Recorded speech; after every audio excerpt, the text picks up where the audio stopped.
प्राचीन काल की बात है, जब अयोध्या नगरी में राजा दशरथ का शासन था। उनके 4 पुत्र थे, राम, भरत, लक्ष्मण और शत्रुघ्न। इनमें से लक्ष्मण अपने बड़े भाई राम से अत्यधिक प्रेम करते थे। वे सदैव राम के साथ रहते और उनकी सेवा करते। जब राम को 14 वर्षों के लिए वनवास मिला, तब लक्ष्मण ने भी उनके साथ वनवास जाने का निश्चय किया। उनकी पत्नी उर्मिला ने भी इस कठिन निर्णय का समर्थन किया और अपने पति को राम के साथ भेजा। लक्ष्मण का त्याग और निष्ठा अद्वितीय थी। वन में रहते हुए लक्ष्मण ने अपने भाई और भाभी सीता की रक्षा के लिए दिन रात जागरण किया। एक बार जब राम और सीता पर्णकुटी में विश्राम कर रहे थे, लक्ष्मण बाहर पहरा दे रहे थे। तभी एक भयानक राक्षसी शूर्पणखा वहां आई और राम पर मोहित हो गई।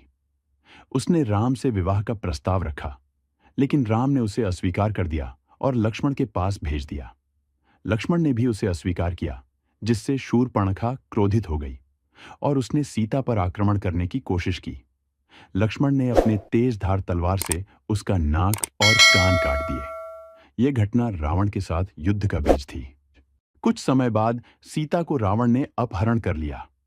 लक्ष्मण ने अपने भाई के साथ मिलकर सीता की खोज में अनेक कठिनाइयों का सामना किया।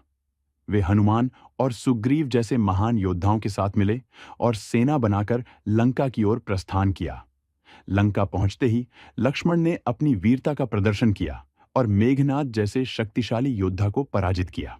मेघनाद ने लक्ष्मण पर शक्ति नामक अमोघ अस्त्र का प्रहार किया, जिससे लक्ष्मण मूर्छित हो गए।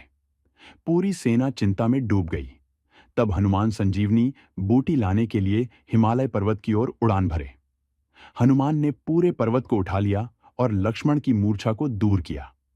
लक्ष्मण की वीरता और जीवटता ने राम की सेना को प्रोत्साहित किया और उन्होंने रावण को पराजित कर दिया।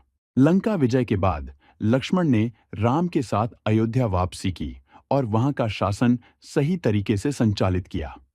लक्ष्मण का जीवन हमें सिखाता है कि सच्ची निष्ठा, बलिदान और वीरता से ही हम अपने जीवन के लक्ष्यों को प्राप्त कर सकते हैं।